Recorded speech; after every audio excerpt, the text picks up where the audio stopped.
Hello? Hello? Oh! Oh! God! What's happening?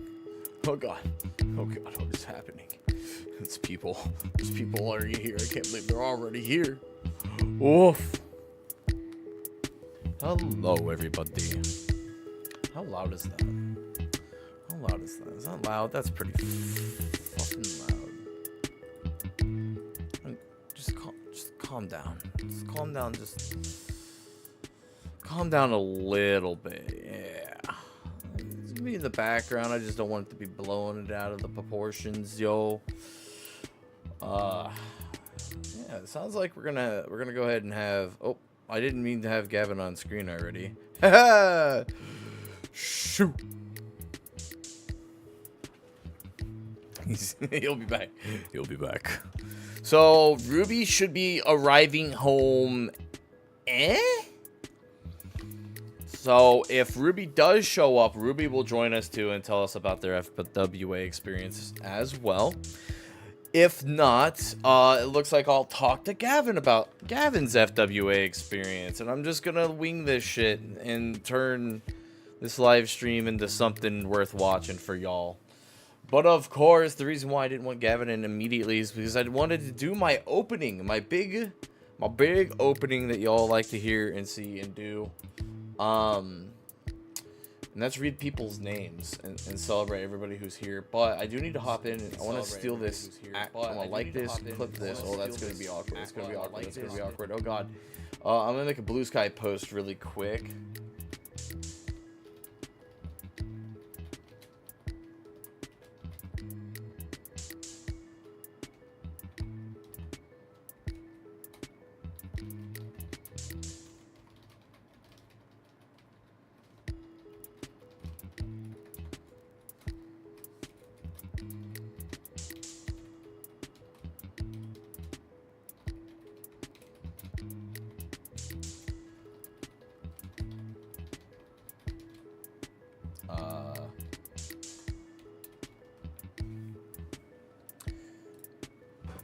Post that. All right, now that I've got all of that there and I think I have everything moved around and I'm so much going on in my life.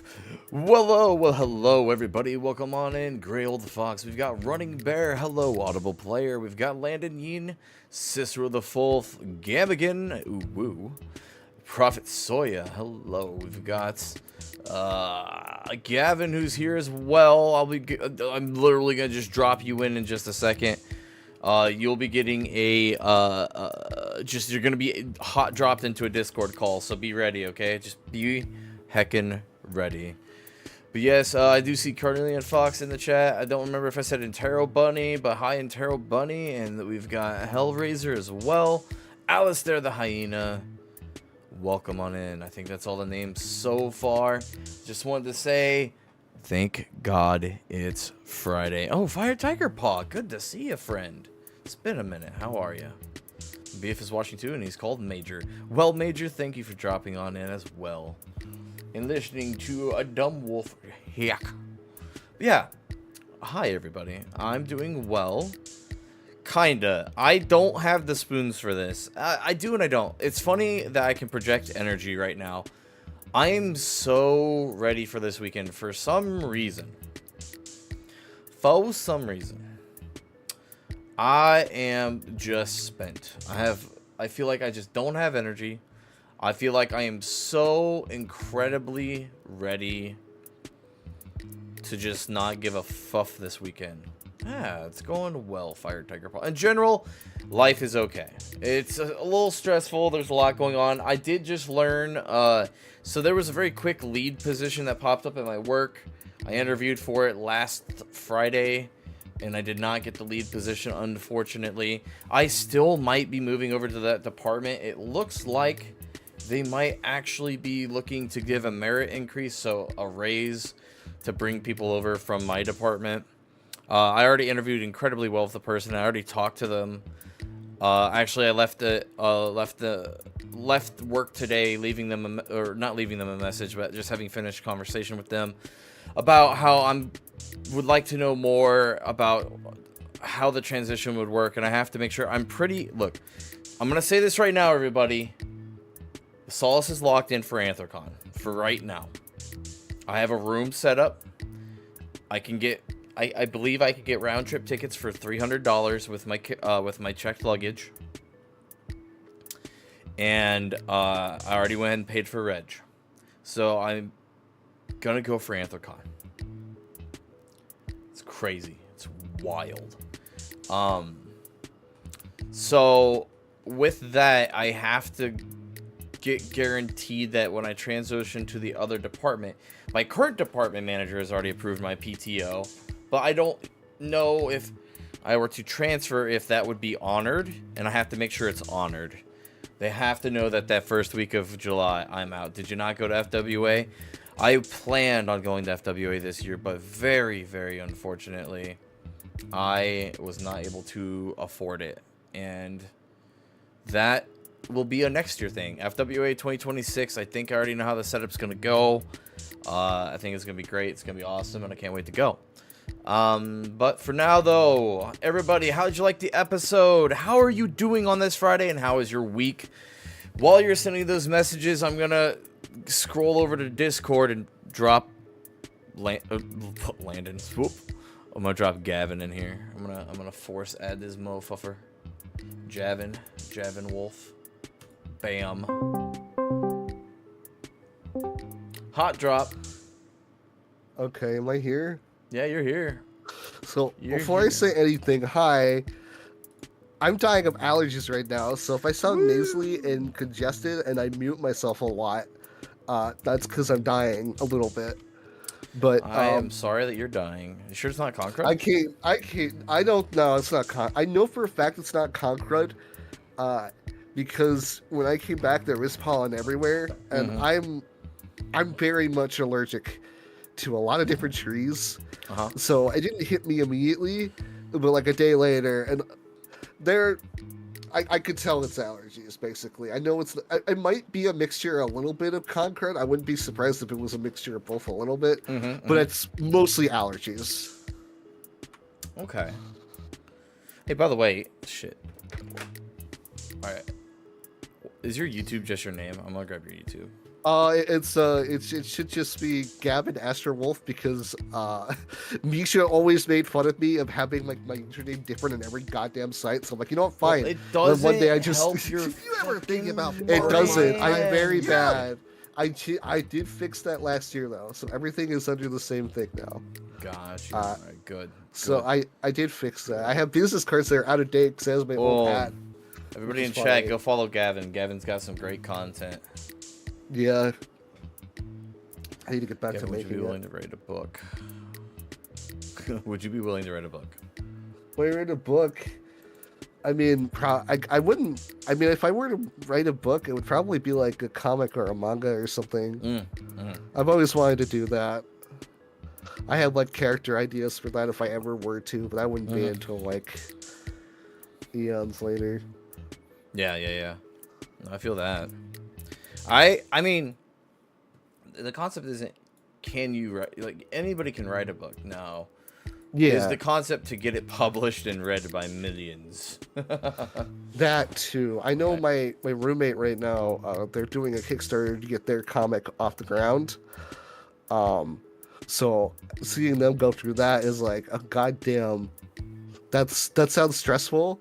I'm glad that their Kickstarter has been very successful, but man, like just seeing that kind of stuff makes me. It puts in perspective like how hard it is to get something like that off the ground, and even just like on a base level of can you get the funding to even start the project? Yeah. That's a lot of it. Yeah. So a lot of people can't just do like do it for a living off the cuff. It's definitely like side project-y stuff. Oh yeah, for sure. All right, so I'm curious. Since we got you, I a definitely ton of wanna line stories. I have a ton of them. I'm curious about the virtual queue. Yeah, that's what I'm here. I got a bunch of different stories about that in particular as somebody who was there. Did you use? So I guess to start off with You have differentiating. to. So it was a forced thing. It was a forced thing. Like even if Whoa, you did not, yeah, I thought it was there's gonna be a physical line, but a virtual queue no. as well. That's probably like the biggest annoying thing about it was people that were not prepared for that. Yeah, they were basically. So there was a queue for 4 different things. One of them I have no idea what it is. It just said happy hour. I don't know exactly what that was. There was a queue for that. There was a queue for Artist Alley, Dealer's Den, and then the Moonlight Festival. And let me tell you, this queuing system was awful. It was really bad. I remember that I didn't know about it going into FWA. I had a friend tell me who was also at the con, like, hey, if you want to go to Dealer's Den, you have to get in the queue. And I was like, I didn't even, I thought that was like an optional thing. Like, I thought that was like, you had to, but no, it was not an optional thing. So basically, if you were in line for the queue, let's say you're in line for Dealer's End, for example, and you got to the end of Dealer's End, you waited in line, they would ask you for your QR code for the queue. And if you did not have it, you were kicked to the end of the line.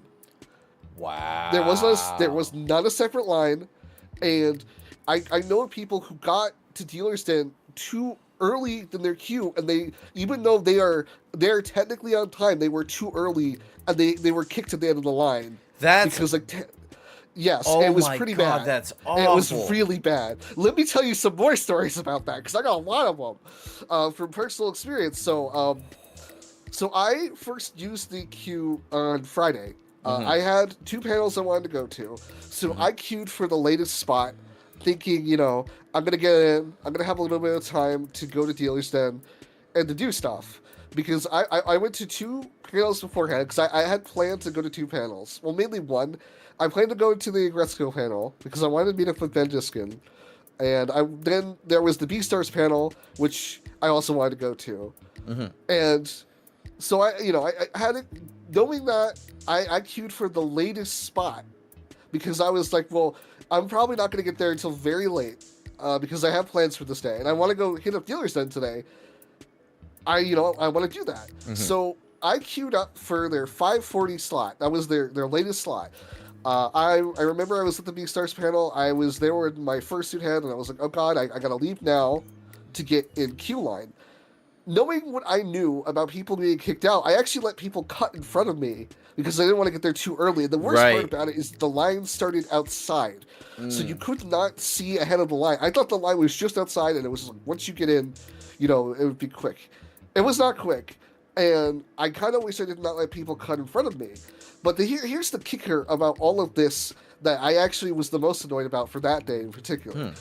So the time I queued for was 5:40. This is a very key thing to keep in mind. I got to Dealer's Den. They checked my thing. They saw I was there at the time. Dealer's Den apparently closes at 5:30. But so they were kicking people out as soon as they got in. I remember that I did, the only thing I did at Dealer's Den that day is I went to go see Jonas Scott, and then immediately afterwards, staff was like basically kicking people out, and I was trying to show the one staffer, I queued for 5:40. Why can't I queue for 5:40? And they're like, yes, we're aware, but you need to leave. And I'm like, I'm trying to show this staffer that I have proof on my phone. Well, right. That I queued for this time. And their argument is something went wrong in communications. It wasn't supposed to be allowed. There was some sort of breakdown, some sort of fucky-wucky that happened.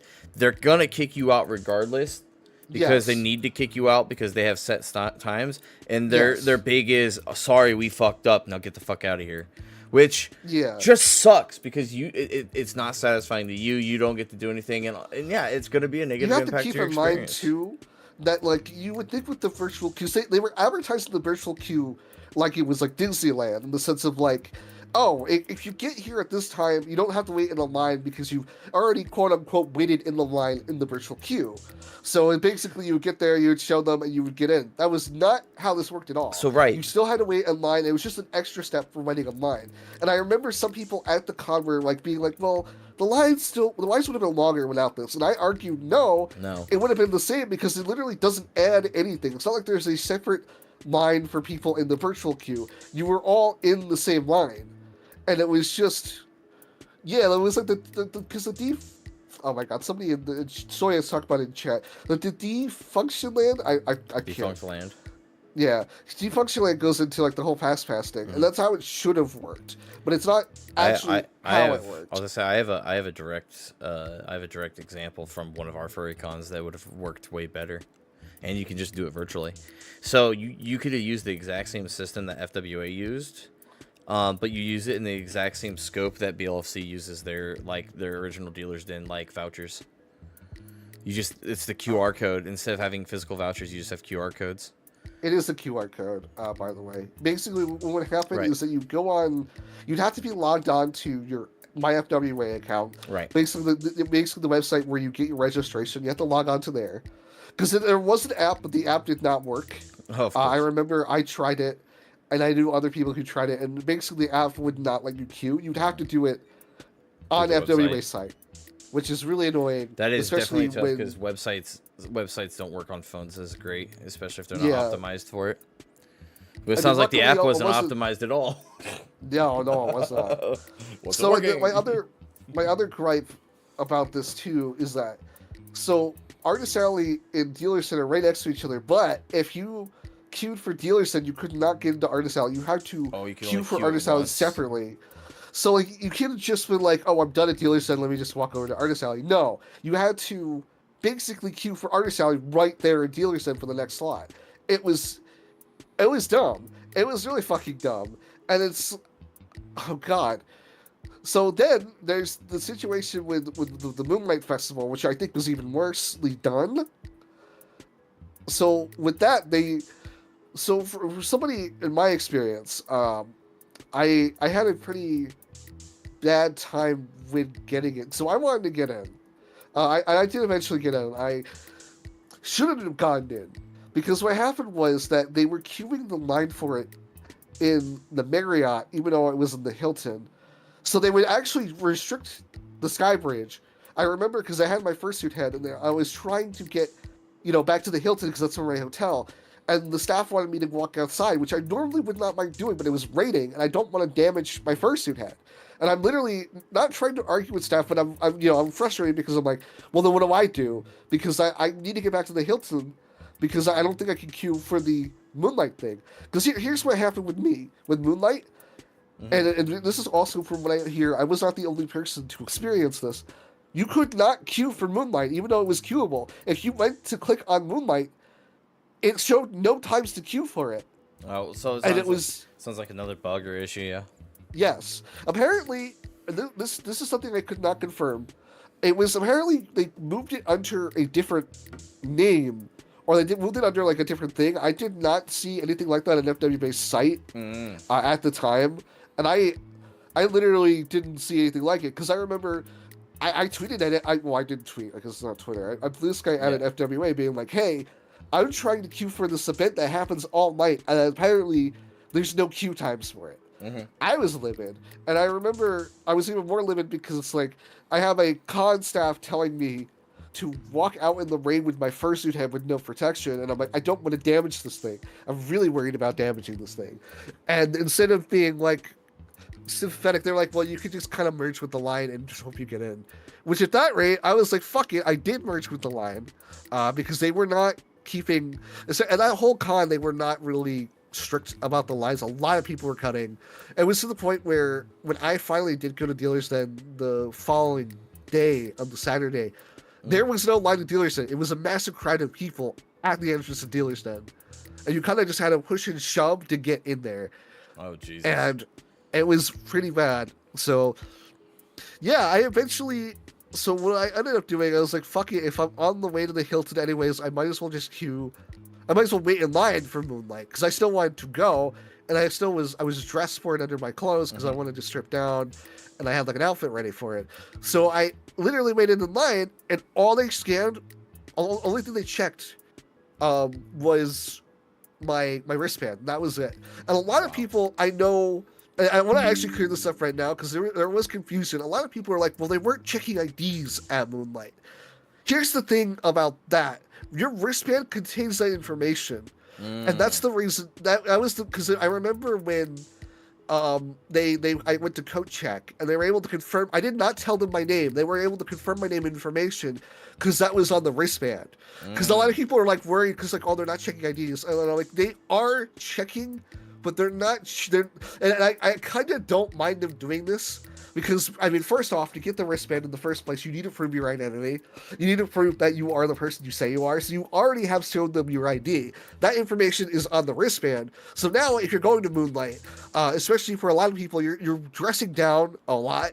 So instead of worrying about, bringing your ID to something like that, it's all on your wristband. So all they have to do is scan your wristband to see if you're 18 plus. Now, I'm assuming some of this, to be fair. Yeah. But my only proof is when I went to code check, they had my information just for scanning my wristband. So I'm assuming that is what they were doing there. Because they had to scan your... Sorry. Oh, no. I was going to say, my worry is just like bars. That's why bars, you can have wristbands, but they still ID. It's just that concept of, unless it shows a picture, what if I have like really flexy wrist and I get my wristband off and give it to my underage friend to get in? It's obviously not good for me, but yeah, they're not gonna get fucking unless they look like a baby. But then again, if they're just gonna go, you can't discriminate just by looks. Yeah. If they already have something that's quote unquote verified, so I think, especially in legal ways, I think it's better to cover your ass. But I don't know, like I could see that being a level of protection, and obviously people are going out of their way to like get through the protection. Yeah. You can't stop everybody from being bad, so yeah. Anyways, that being aside, the thing about now keep in mind you have to be queued for one of these events to get in. I was gonna show someone at staff because I decided to lay mine for it. I was gonna show someone at staff, my thing, but they, like I said, they only just checked if I had a registration, and they just let me in. They didn't even check the QR code. They just gave up on it for Moonlight, which is like, what was the point of even queuing for a line for it if it was just kind of, and even to the point later out in the con, a lot of staff were kind of like very flexible about it. I remember when I did queue for Artist Alley, they let me in like 15 minutes early, as long as I showed that like I queued for like that time. Because they're like, yeah, because if we scan your thing, they're gonna say like they're not gonna let you in, but we understand that people just want to get in. So we'll as long as you just show us the text that you got on your phone to be like, hey, you're in the queue, we'll let you in. God, that just 90% of their system didn't work, and it just made everything convoluted. Like there was no point. It basically just made longer lines. Without transparency, we don't know how long they've been working on the system. They don't know. You just can't. I just have to assume personally that they started trying to develop all this shit way too late and then tried to run it anyways. And yeah. I just because that's my main complaint about FWA is just that it was managed very badly this year. Last year I was able to be more forgiving because of the huge increase of people, but like this year it was like they announced that last second. The system barely works. It doesn't do what it's supposed to do. And basically, because in theory, if this actually worked out, we could have had two separate lines. One line just for people who virtually queued, and then one line for people who want to queue normally, who don't mind just waiting physically in line. And then we could have it would have been smoother, but instead we have both, and it's just there's no benefit there. It just makes everything more of a hassle. So if it's a capacity issue, correct? If it's a capacity issue, what you do is exactly what you're saying. You have the virtual line, and then you have the I'm gonna wait around line. Virtual line, and there should be a way. It'd be easy to code. There's no way it wouldn't be easy to code where the system will only allow, say, 100 or 200 virtual queues online. Those 200 people are the only ones that are going to be able to use it. Once they're scanned in, it opens up another queue, and like the system refreshes and opens up another spot, right? So somebody else can queue, and then in between you have on entrance and exit, you've got little clickers, right? Because if they're so worried about capacity, because this is obviously a capacity issue, as soon as somebody leaves, if there's nobody in the virtual queue, then the virtual queue is fine. And then like Yeah. you just set up a rule where it's like if 5 virtual queue people get in, then you let one of the other people go in, and you just run it like that. Or and this is another thing that we talked on that episode is it just sounds like FWA's got growing pains. Get the convention center and do what Anthrocon does. I hope I actually make it to Anthrocon this year because I want to see if it runs Dealer's Den just like they did last year. Because if it's like last year, once you get in with a badge and you get into that section, they just opened the doors on open and said go. There was no lines. I think there was lines to get in at the opening, but they weren't checking for capacity. It was just go. So Yeah. if they do that, then this year, it was one of the best ways I think I ever saw it go. Because people dispersed. They went and ran around, did their own things. And I think the flow was just so good because there was no stopping people and there was no bottlenecking, you know? And I don't know FWA situation. I'm not sure if that's... I'm assuming that's not viable in their space right now. I assume because it's a hotel, like a hotel convention space. So if FWA, again... We had these conversations. Registration might have to jump by $60 for them to pick up the convention center. But if they know almost 20,000 people are gonna fucking show up, that extra money, they should be able to secure a contract. You know what I mean? They should be able to make that work, and then yeah, just run that better. But I think there's a really good thing here. I think FWA's failure could lead to a lot of success in other cons, and. It just sucks that FW failed, and it looks like because like holy shit. So there's two things here from my perspective. When I read it, I thought there was a standing line and a virtual line. Because of how you said it, it sounded like you didn't have to queue, but if you did, there was a quicker way to get through the line. That's what a lot of people. That's what I thought when I first heard of it, but then I found out, obviously, and now you know, it was required even if you were waiting in line with that. It wasn't like there was a separate queue. And I remember because I had people arguing with me like, well, it still would have been like, it's like better than it was last year because the lines would have been, like, the lines were still shorter. And I'm like, they were not shorter. And in fact, like, even if they were, like, shorter, this system still is more of just... like a hindrance than a benefit, because it's not like there's a separate line for people who queued digitally versus like a line for people who were, you know, waiting in line. Yeah, like that's what it should have been, but instead it was the same line, and everybody had to queue like the same way, and it was just garbage. It makes it so here's the thing. I think you're incredibly correct. I think it didn't reduce lines. I don't think it helped the lines at all. And all it ended up inevitably doing is confusing and frustrating their people. I get the attempt to make things better, but this was a critical failure at this point. Honestly, at some point, I feel like as a board member or something, you just say, all right, fuck the virtual queue shit. Shut it down. Let's go back to a system that at least semi-fucking worked, that people understand and have expectations for, instead of people rolling up at their scheduled time and being told, actually, Dealer's Den is actually closed. Like, that's really fucking, hurts. That's still, I was really irate, and I remember I didn't want to cause it like an altercation. I mean, I wasn't going to fight the dude or anything, but, you know, I was trying to show proof that, you know, hey. Well, and then I was told just to leave, and I left. Obviously, I'm not going to cause any trouble. I want to come back.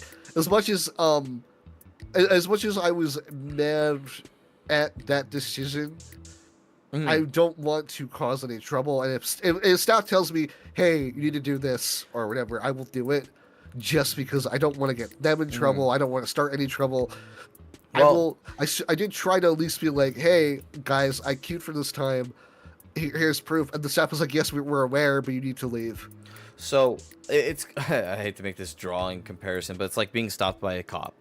If a cop stops you illegally, or if you think they stop you without the correct reasoning or a valid reason, blah, blah, blah, blah, blah, a lot of judges, a lot of lawyers will just tell you to go with it, because you don't want to find out on the side of the road that this person is going to go ahead and violate all your rights, arrest you, and throw you in the back of a cop car, and they cause yourself a lot of issues. And a lot of it is just deal with what's happening in the situation. So like what you were doing, deal with what's happening in the situation, then come back to it through the proper means and channels. And this is why I was going to suggest to you, especially if this staffer who, in this, it sounds like in this situation, I don't know how the tone was. I don't know how he was communicating with you. But if you were not happy with his communication, I definitely think that is something that you should send to FWAs. They have like a team, right? Yeah, I will give the staffer credit that the guy I did interact with dealers on. I do not think he was malicious. I do not think he was like trying to be like. I think he's just genuinely following orders and being told one thing. And that was another thing. There was no clear communication between staff and like security or anything. It felt like everybody was telling you something different. Oh, that's rough. That's rough. It was pretty bad. It was. I still just remember just seeing that and just being like, because some staff, I think the biggest thing where you could clearly see that was opening reg line. Which first off, well, I gotta say, I don't know why reg has to open at 3 p.m. I think it should be opened earlier, in my opinion. Yeah, reg. It was open at 3? Like on what day? It's at 3, yes. On the Thursday. I could okay. MFF doesn't do reg till later on Thursday either. The thing about it though, it's just because Thursday's not technically a con day. It's a very light con day. The thing, I guess the thing that like, I guess you could argue that, but what I would argue is that after reg opens, there are panels going on. So like, if you wanted to, let's say there is a panel that you want to go on, that you just want to go immediately after reg, you can't go to that panel. Because I remember like a lot of people are talking about that. Now I don't remember what panels they were. Well, but I was aware of the fact that literally with reg taking 2 hours long, it was just like you could not get to that panel. So this is the exact problem that Anthrocon had, and I know MFF has had issues like this before as well, and their reactions to these scenarios. So, 2021 MFF, when they came back, their systems crashed, and that was considered the first original true Lion Con, because we were all in line and their systems were down, so they literally could not continue reg, and it was down for like 2 hours. It was really rough. Oh god. That was the time where I was in line for 3.5 hours, because the first 2 hours it was just system down. There was events going on, and there was like the dance that night, and it's like what they ended up doing is like, we're just not going to badge check people. And Anthrocon had that issue on Thursday as well, where they closed the line, I think, at 9 p.m., even though the reg line was supposed to stay open till 11. It was because they had calculated and said that the line for reg is 2 hours long, which means the last person in line right now is expected to get to the reg booth or into the building into reg in 2 hours. So for the sake of their fucking guests or the volunteers, we're already closing off the line, right? So they did that, right? Oh, but okay. And then I was gonna say, so this exact same happened. There were events happening Thursday. You know what they did? We're not gonna check badges today. That's what I don't know. No, so that obviously I didn't go to any of those panels, so for that I can't say like, you know, if they did check or not. But I did know people were like talking about but the main thing with reg at FWA this year that annoyed me the most was there was a few different things.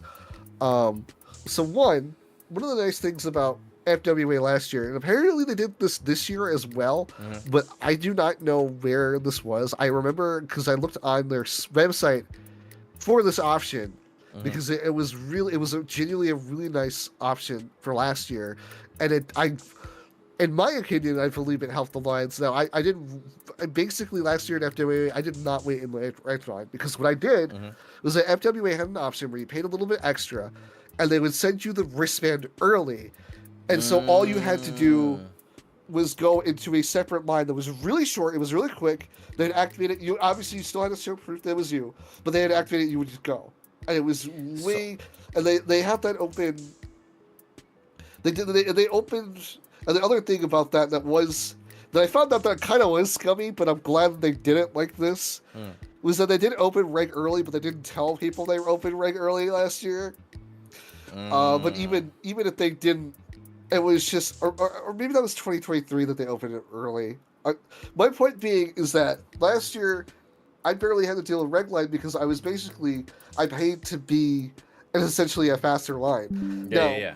I looked to do that for this year because I knew for a fact that I didn't want to wait in red line, and I wouldn't mind paying a little bit extra. Now, from what I understand, I understand they did do it this year. I don't think it was. I don't think they had it as the same option where it was like Okay. because last year you just paid $8 and you get it early. And it was actually like really cute. It came with like a little box and it was like, oh, this is like they like had a little thing on it. Like I had a little like writing about like about the con on it. Be like, oh yeah, this is like like the academy thing. Because last year was like a homecoming too. Yeah. Oh yeah, yeah, yeah. It was like Yeah, homecoming and too. Yeah. so it was like a little box. It was like nicely decorated. It was like they put more effort into that than they needed to, and I actually genuinely appreciate that. And it was really cute. And then you got it early, and then like all you had to do was wait in that separate line. Then I waited for you, and then that was it. So this year I did look for that on their website because I wanted to do it because last year I had a very good experience with it. And from what I understand, I could not find it on their website, and I wonder, I cannot confirm this. I wonder if it was with a different tier because they have like different, obviously like some cons like they have like different tiers of registration, and I wonder if Right. they just put it to a different tier of registration and wasn't base tier. If that's the case, well, one, that is a smart move. I will give them that. Honestly, Okay. if it does make things go faster, or you know, if it does, that does help the con get money or whatever, you know, fine, whatever. But the thing that what I do know is that even if you had that wristband and it was activated, you still had to wait a regular reg line with it. There was not a shorter reg line for that. I mean, I think there was for like if you really paid like you know one of the higher tiers, and it was like you know there's like a short you know. I think that was a thing still Well, because I typically know like those lines have yeah short. They have their own specific lines outside of the yes reg lines. So it's like yeah that is silly. That is really dumb. If you're like gonna here's the if you're gonna pay money to have a basically, so it happened. The one anime con I ever went to was up by Chicago, same convention center and everything. Uh, yeah they Anime Central, ASEN. I had it mailed to me. I had my badge mailed to me. There was no reg. Well, so there was reg. It was like check-in, basically. yeah. Uh, and they had their shit together. Holy crap, check-in took no time at all. So, I'm just saying. Nice. That's why I'm saying furry cons. Start talking to your anime cons. Start talking to your local shit. They held and hold more attendees than you do by far, and they know what they're doing. So here's the other thing. There were two other things about FWA's reg line this year that were pretty bad, as well. One of them was that there were multiple reg lines, and some of the lines were lined up for nowhere. Like it was not intentional. It's just that people were told this is where the line started, but it was actually not here. It was over here. Oh, And so wow. so there That's were frustrating. different lines that basically led nowhere, Mm-hmm. and it was just kind of like confusing on where Regline actually started and ended because they were not making that clear. I do remember they closed down the Hilton Skybridge for Regline, which I get it. I understand. It's like because there's a lot of people. But what I would have liked them to do is just have it split in half, being like, okay, so if you're Reg Line, this is the traffic over here for that. But if you're like you want to actually, you know, get into like the Hilton, get into from the Hilton to the Marriott or whatever, here's like you know you can just go to this side. That's how I would have handled it. Obviously, I'm not I'm not an organizer, and that I remember that pissed me off. And the other thing, and this was the biggest surprise that a lot of folks were not expecting. The line randomly just goes outside. Oh. And for a lot of people are waiting in fursuit. A lot of people are waiting. It was to the point where I remember FWA, they put out like a post saying, hey, if you're in reg line, do not come in fursuit. We're like, they're giving you that warning because it went outside in the middle of the, like, in Atlanta heat. And it's like, how are people supposed to be prepared for that? That was Anthrocon last year. They had literally wrapped around city blocks. Oh wow, I didn't even realize. But I guess that first Thursday, that's why people were waiting over 2 hours. It wrapped around city blocks. I went to go drop a friend off at their hotel room because they were struggling, and we went by the line and it just goes down around. I was like 3 or 4 city blocks. It was super fucking long. But yeah, a lot of people were not So expecting I it can't to say it's go the out. first Yeah. time for that to happen, but you have to think if everybody's lining up on Thursday, there's only going to be so much space indoors. That is true. I'll give it that, but this is the first FWA where that was the case. I So wonder what changed. I think with this FWA, it definitely sounds like there's a lot of systematic failures that happen, and I think that means there is a phenomenal amount of learning that can be done, and they should be spending the next year just ripping through everything. How do we set up better queue lines? How do we set up our system better? God, there's a lot of opportunity for this to turn into some great advances for this con. I'm just very worried that like FWA in general is not going to take the feedback in anywhere productive, because like it felt like 2024 and 2023 were growing pains where it's like, I understand there's a lot more people at this con than you were expecting. We got a big boost. And right now FWA is the biggest furry convention. As of right now, I mean, Anthrocon definitely has a predicted- chance to hit towards 20. Yeah. It has Anthrocon just needs to get 200 more attendees than last year to beat out FWA this year. Because FWA beat it out by 100 something. I remember that a lot of people were saying that con staff at FWA felt like it was closer to 20K. I'm betting, and this is what I said in the episode, is unofficial people kind of, bouncing in and out, ghosting the con and stuff. Yeah, I mean, I guarantee it was over 18. But you have to say it's not 18,000 staying at any point in time. These people are rotating in and out. You know what I mean? Yeah. So it's kind of like a shrug moment. I understand what you're saying. So here's the thing. Anthrocon did it so incredibly well last year. People originally complained about the line for Reg, but I rolled up the next day and got my Reg done in 30 minutes. They had shit fucking good. They knew what they were doing for Reg. So Anthrocon's got something. And here's the thing. If FWA refuses to learn from this one, Anthrocon has another incredibly successful year, then there's a really good chance that people will see that coming FWA 2026 and just be like, well, we'll give you one more chance, and if they fail again, then they might just stop going. So you will see a regression at that point. See, I was talking about this with Misha to some degree, not exactly to this exact topic. But the thing is, I don't think FWA can fail like that, because FWA is doing something that a lot of other cons aren't.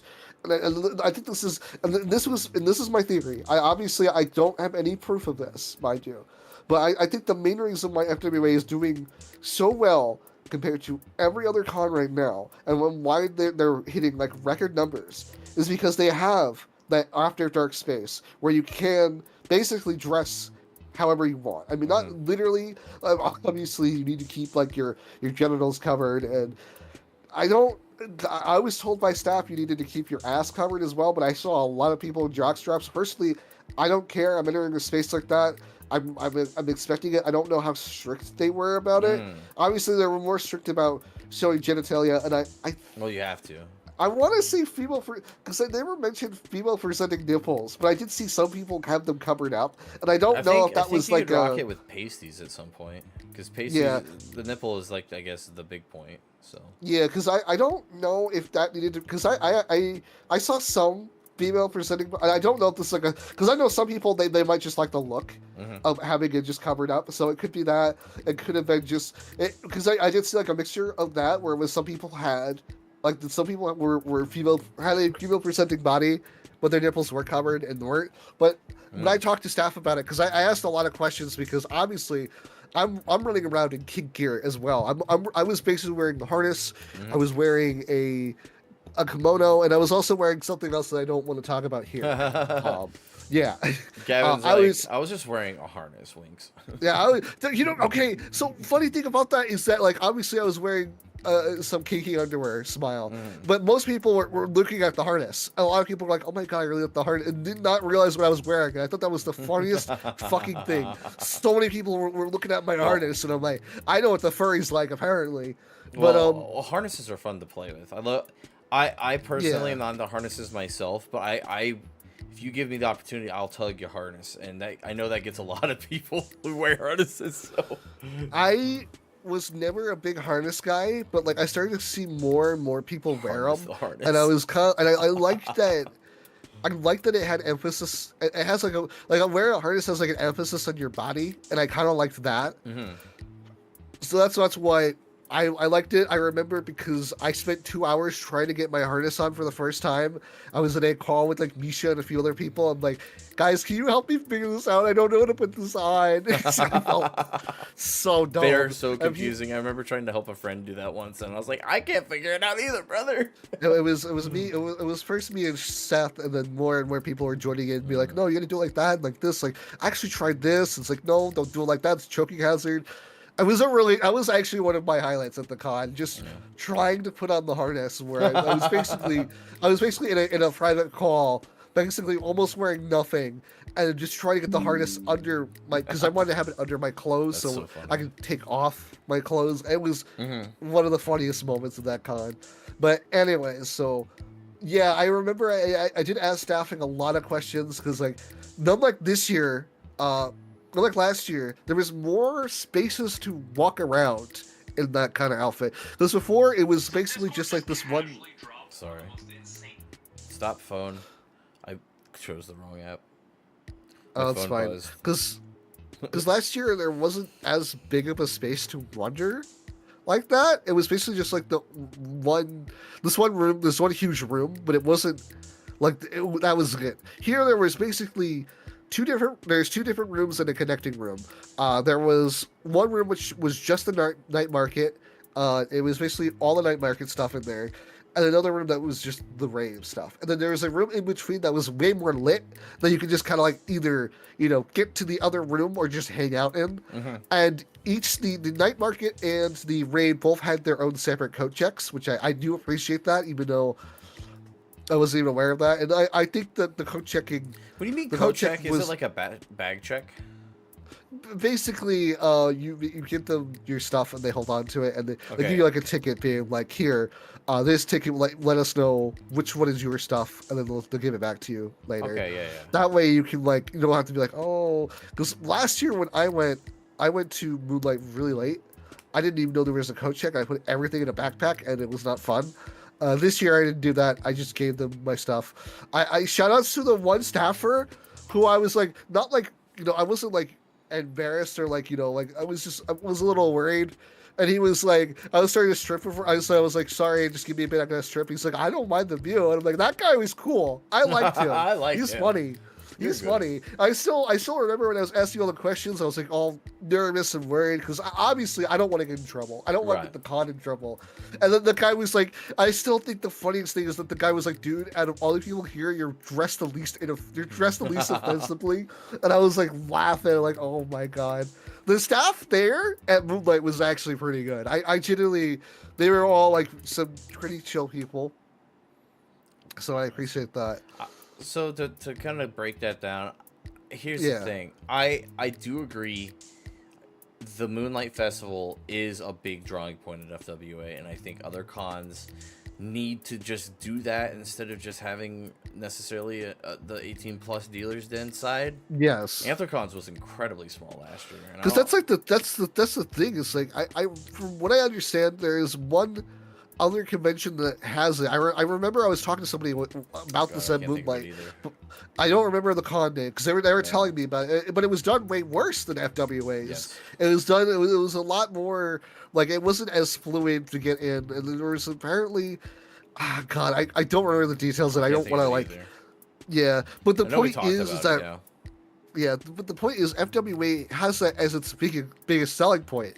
Is like basically there's a lot of spaces where you can be, horny. You can be like obviously not fuck, because that's at least you can.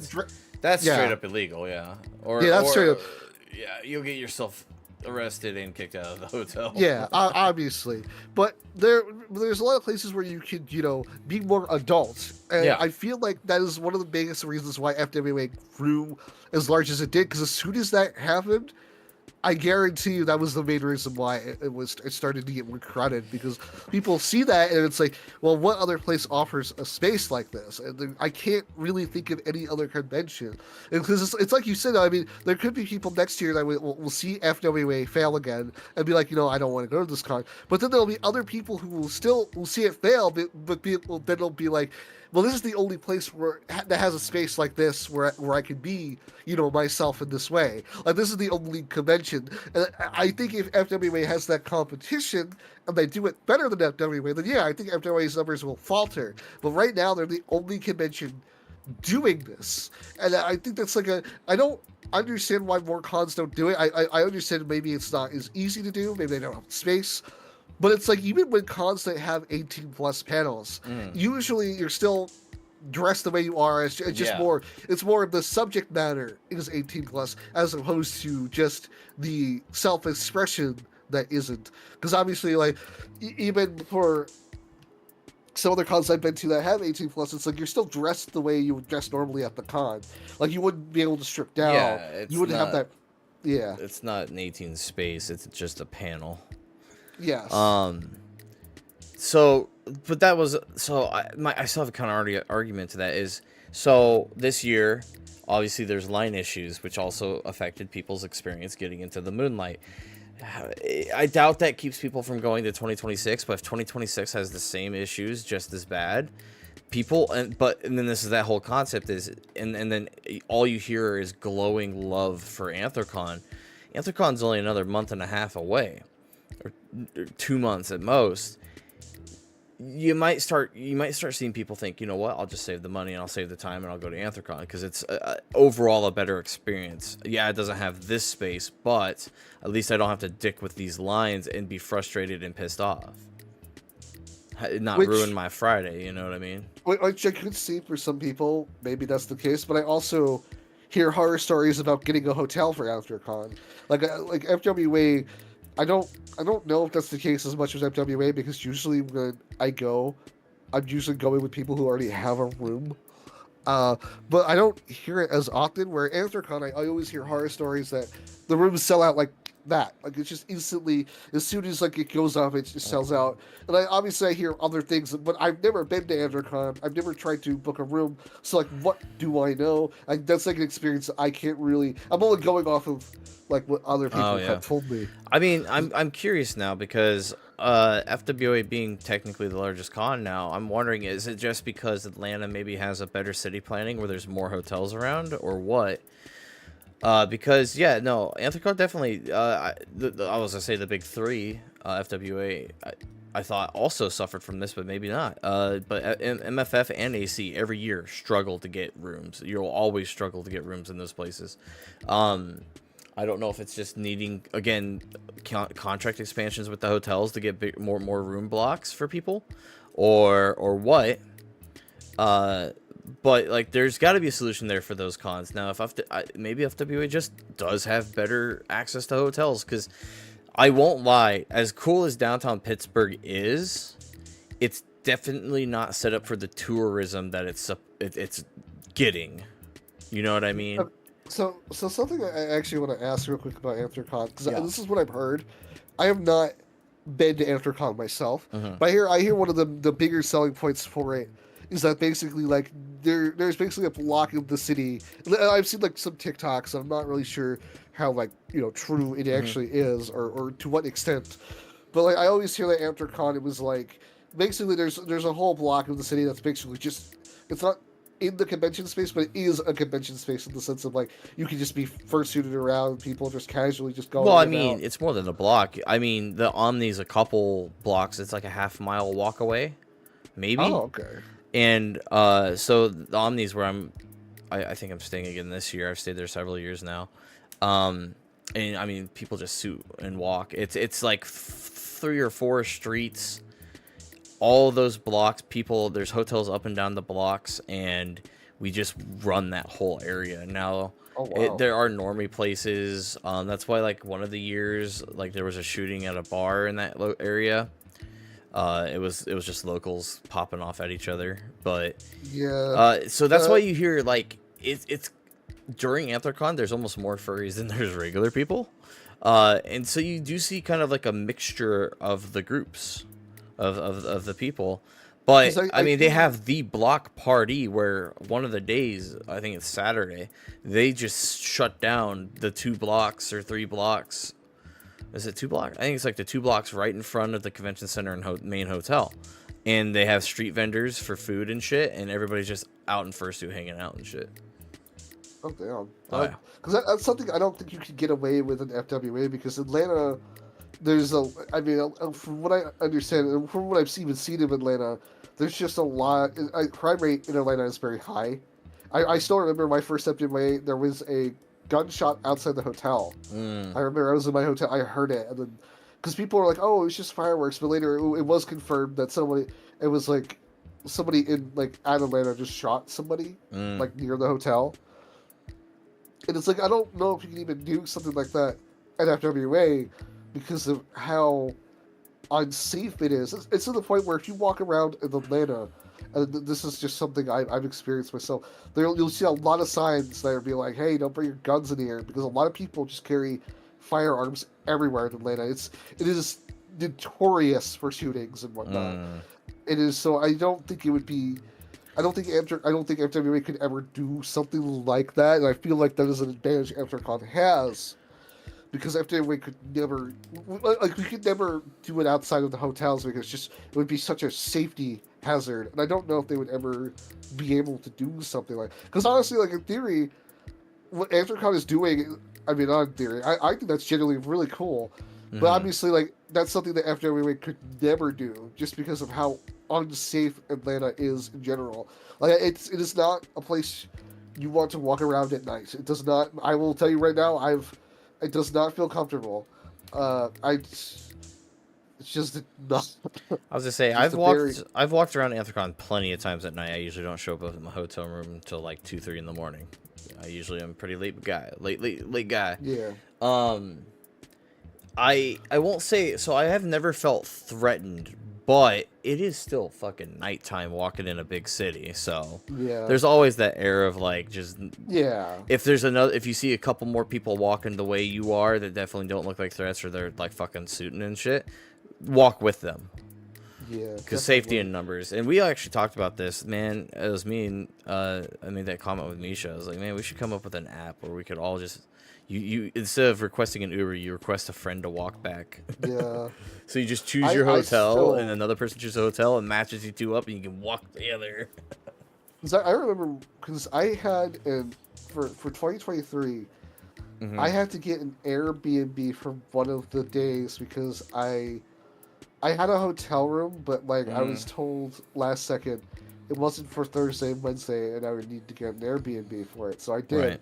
And I remember that when I left my Airbnb, it was late at night. I don't remember if I had to leave late. I don't remember when it was, but basically I left late at night because I think that was the only option to do it. Because I had to wait for the other people to check in, and obviously because the room was not under my name, it was under someone else's.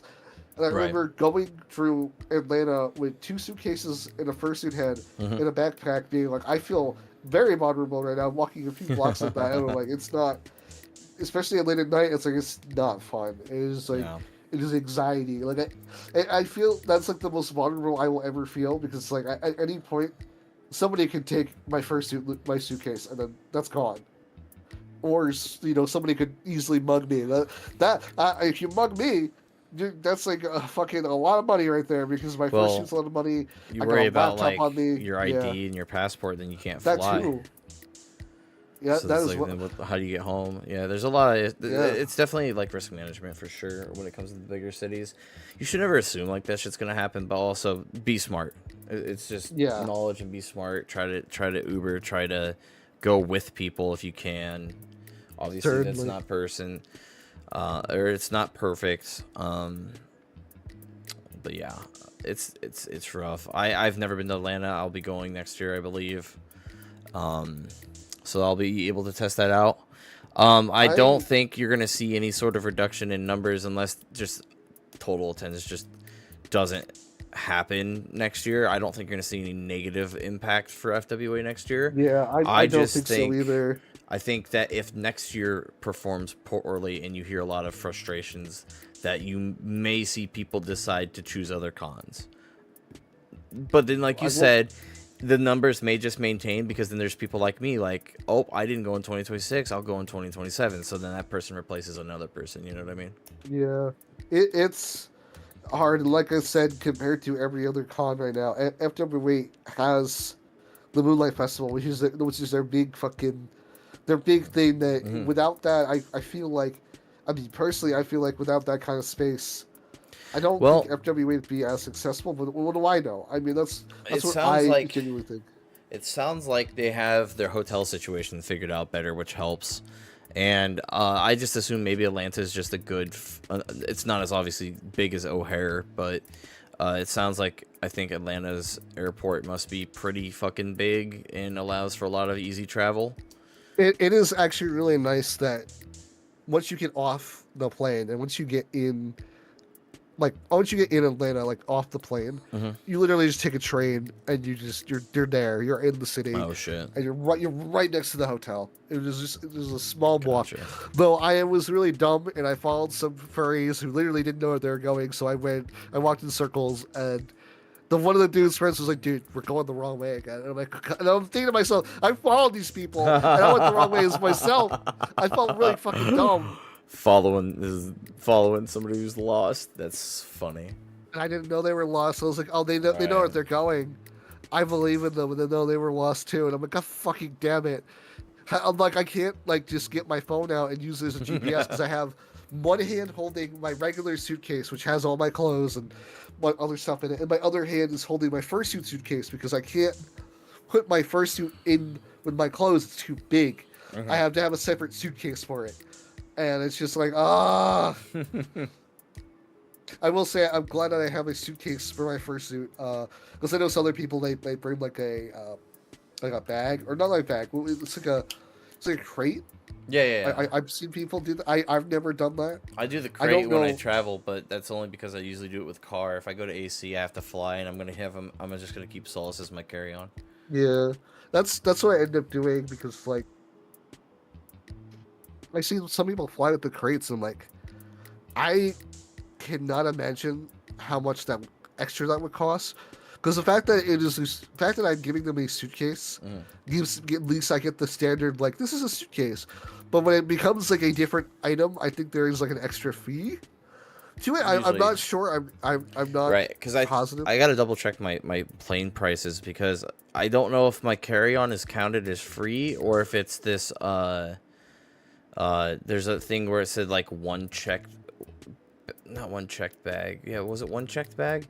I looked into it and I was like, do I need this option or not? You know what I mean? And I wasn't sure. So I actually have to talk to some people before I fully book this flight, but yeah, I always fly through Delta. I think United is the one that's set up for mine for the best times. Outside of like one moment where Delta like put my bags on the wrong plane, I was able to get them back, but man, was I stressed about that. Outside of that, Delta's been pretty good. Solace is my boy. He's iconic and he makes me money, so I can't afford to lose him, and thus he will not leave my site. At least the head, because I can replace everything else. Hand paws, body suit, all that shit's replaceable. So with Delta, I know that they let you have one carry-on bag and one personal item. So what I end up doing is that my carry-on bag is my backpack, which has like my laptop and a few other like little tech things. Like I'll have my Switch, I'll have my 3DS, like stuff like that. And then my personal item is always my fursuit head, just to make sure that, because I do not want to risk putting that in like a bag or so. I do not want to get that damaged, because getting that, it's like you said with Solace, it's like even if my fursuit head doesn't really make me money per se, it is one of the more important parts, and getting it replaced would not be fun. Yeah, I I personally, even if he did make money, I'd be in the same boat where I'm not gonna let him leave my site. I just legitimately do make a little bit of money with Cameo, so he actually technically foots the bill a little bit. So I can Fun fact argue, about Cameo, by monetary. the way, apparently they train, and this is what I was told from a voice actor. Hmm. Cameo actually does train people's voices off of Gen AI, and that's one of the Oh, reasons why that good. some voice actors don't use it, which was a fun thing to learn because I was at a voice actor Wolf. panel, and somebody was like asking, "Hey, why don't you use Cameo?" And he's like, "I don't use it because they in their terms of service they can put your stuff into Gen AI." Oh shit. And I'm like, wow, that's really fucking shitty. I'm very glad I found that out now in a fucking voice acting panel. I'm not gonna like if people use Cameo, they can do what they want. I'm not trying to say don't use Cameo, but it Just be is aware something of what to be could be. yeah be Yeah. aware. Well, so it's like the SoundCloud shit that just came out. I have to do this yet, and I Yeah, suggest everybody do this. SoundCloud, I guess, has been. They didn't even tell their artists about it, but the SoundCloud's been using the music to train AI, which is really fucked up. The whole point of SoundCloud is to get like a nice little spot for people to, like indie artists to put their music to try and get noticed, and to then say we're gonna train AI on it. Ugh. So I'm gonna do this yet. I haven't done it yet, but I do have a SoundCloud, and I'm literally gonna sit here. I'm gonna put some random ass beat, or I don't even know if I'm gonna put a beat. I'm gonna pull up the entire script for the B movie and read it, and then I'm gonna put that on oh my SoundCloud, god. and that is one of the things that motherfucking AI is gonna scrub. And it's just going to be an entire B movie script, and I think everybody should do that. I think everybody should do that, and that way, if you start hearing some AI movie come out, and then it just goes, you know, bees defy all laws of physics, blah blah blah, and you're just like, why is this in the drop of an EDM song? I'm like so annoyed hearing that too because I hate that every company is like we gotta go towards AI. And the thing about it with Cameo, which I think is really nice, is that like Cameo is like the only time where you can see somebody that you like that does like or whether they do voice actor or whatnot, you like basically get a little message from them. Like I wanted to get one from a different voice actor. I eventually would love to get one from I don't know if you know who Ben Starr is, but I want to get one from him. His cameos are really expensive because he's very much in demand, which that's fair. You gotta make that Is that do has that been, little dude? side. No, Ben Starr, he voices Clive in Final Fantasy 16, and he voices a character in. There's a recent game that came out called Expedition 33. I know that He game is voices really. People are throwing that Game game of the is Year for that. We'll that see. that's gonna be Game of the Year. He voices one of the main characters named Verso, and I love him. Ben Starr is really good. He's a funny guy. I like that he made this one shit post where he's like, Nintendo voiced me as Mario. Here's my audition, and it's like him and his like generic not as Oh, generic like he's regular like kind of acting where like he sounds all gruff and serious and so but it's funny. Mario, yeah. Yeah, but like Mario, like gruff and serious Mario. It's really funny. But also, maybe you might know Ben Starr if you've ever seen Velatro. He was the Uh, Velatro Joker, as like he was a physical actor as the Velatro oh, Joker. That was also Ben oh, Starr. I don't know why they got Ben Starr for that role, but like yeah. the way he fucking plays it is really fucking funny. Mm, I will give him that. But yeah, I wanted to you get know, like I was like looking into that for my birthday, and I'm like, I was gonna do that, but then I saw how much money it was, so something to yeah. FWA. I'm like, no, I'll do it another time. The money I make on Cameo is good. It's just the concept of I have to make 1,000 videos to like what those guys probably only have to make 2 or 3. Yeah. But on that note, hey Gavin, it has been over an Yeah. hour. I haven't eaten. It's been a long day, and I want to get schmoving, and I don't want to take up any more of your time as well. But I did want to say Thank you. heavily appreciate you doing this because I don't know. I already knew this. Like, if nobody showed up, Ruby was supposed to be here. But if Ruby didn't show up, I was gonna cut it at 30 minutes and just dip because I'm ready to start my weekend. I'm ready to just relax for a couple days. No, I don't blame you. So I'm just glad to get on because when I was listening to, because I was able to catch this one live because I was working on some commissions, and I was like Mm. trying to look for something to put on the background, and I saw that, and I was like, oh, you know what? Finally, for once, I'm free when goes live, and so I figured I would just do that, and then lo and behold, you're talking about the FWA stuff, and the whole time listening to this, I'm like, I need to tell them what it was actually like. I Because they actually don't know. I didn't know about the virtual queue, and even when I had asked at the end of the episode, I didn't know I thought because I thought it was optional. I really did think that I'd have to find somebody who did opt into using it, but to hear from you that no, it was required. Woof. Yeah. So yeah, it was really good. It was really good having you. Thank you so much for hanging out with us, everybody here as well. Say hi to Gavin. Say bye to Gavin. Bye. Say bye to Bye me. to me. Say bye to everybody else. That's Gavin's YouTube in the chat. Go give a subscribe. Yeah, thank you so much. Yeah, thank you for having me on. I don't know if you put it on. I know there's a clip out there of you running around. You were at a panel talking to, I think it's Jonah Scott. Like, you have a whole story with him and shit. I know. You're talking about Ben. There was Ben. It was Ben Diskin. That whole fucking thing is there's a lot of lore. Is that on your channel? Not on that one. This is oh my god. So I have a different, like, a blog channel, and where I have that information on there. And that's more of like my my regular channel where I put my regular stuff. The blog channel is like literally shit posted, like, well, like. Is it linked to that YouTube channel? Yeah, I could go grab it right now. I was gonna say, because I think y'all would enjoy that. I hadn't watched it all because I happened to catch it. I think I saw it on TikTok. And yeah, it was posted on TikTok a long time ago. The thing I hate about TikTok in particular is that, like, you can't, like, repost Misha's your in the own chat. videos. I'm gonna fucking stab him. Oh my god. Why the fuck are you here? Oh my god, hi Misha. Your shit's in like 45 minutes, that's why, because he's fucking bored waiting for his thing. Here, let me link the video of the Ben. This is the Ben Diskin lore video. I'm gonna link it in the chat here, so for people who wanna. Misha. I don't know if that'll. Misha, who's a good boy? God, I hope you're fucking around a bunch of people. But yeah, that's the Ben Diskin lore. I'll post that. Yeah, drop that. Check out Gavin's both those YouTube channels, because Gavin decided to tell us a lot about FWA. Very cool stuff, very good stuff. Everybody, it's Friday, TGI Friday. I hope you have a phenomenal and great and amazing rest of your evening. Same with you, Gavin. I hope it gets better. I've been all day. I've been sleeping. I got out of work because I was like, my allergies were kicking my ass so bad. I was like debating about whether I should go to work at first. And I was like, I'm gonna go in late. But then I talked to my boss about it. Like, I feel like shit. I'm just gonna go home. He's like, yeah, you probably that'd be a bad idea. Yeah, I hope you feel better. I hope your allergies clear up. Me too.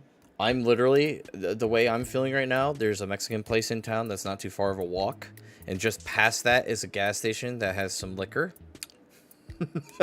So what I'm gonna do is, as soon as I get off of here, I'm putting a shirt on.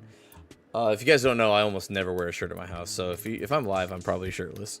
Oh, let's go. Same. But I am going to walk. I'm gonna put Ollie up. I'm gonna walk all the way up to the Mexican restaurant. I'm gonna order some carry out. I have my old Instacart bags, heated bags, and then I'm gonna walk up to buy whatever I think sounds good up there. Walk back, pick up my food, walk home, eat that shit, and probably have a few drinks for the night. Nothing too crazy. I do have some plans tomorrow. I can't be too lazy tomorrow. But after tomorrow, I'm going to definitely take it real easy Sunday. And then next weekend for me, because I work a job that follows government holidays, it's a 3-day weekend, so I'm really excited for that. Oh, yo, let's go. But with that, though, we got to keep ending this. We're ending the show. It's already well over an hour. You got way more out of me than you expected. And you got Gavin, which is an even bigger plus. And we don't even pay him. That's crazy. I don't get paid for this shit. I've always wanted to be on here, to be fair, but this was like the perfect opportunity. Yeah, it was. And I get to keep you to all myself, and Ruby doesn't show up, and Misha doesn't show up. Wolf. I showed Misha like the thumbnail, and Misha's like, "What?" His reaction was killing me. Like he fucking posted on Blue Sky, "What's this fucking blue dog or something or wolf doing on my podcast?" Oh my god! I told him he was fired. Holy shit! I'm the Misha replacement. Hey guys, Gavin be barking here. We can't replace the cat. We can only replace a dog with a dog. You know what I mean? Yeah. Misha did say, now he's in chat, but Misha did tell me, and I totally forgot, but he did say bark, bark, wolf, bark, I think, to chat. So, everybody, I just gotta say, have a great night, sleep well, and have a great fucking weekend. I hope it's easy and chill, and if it is busy, I hope it goes quick, and you're able to find time to relax and give yourself a moment of reprieve. Bye, everybody. Ow! Bye. Bark, bark, bark, bark. I don't know. Do noises. Ah! Ah!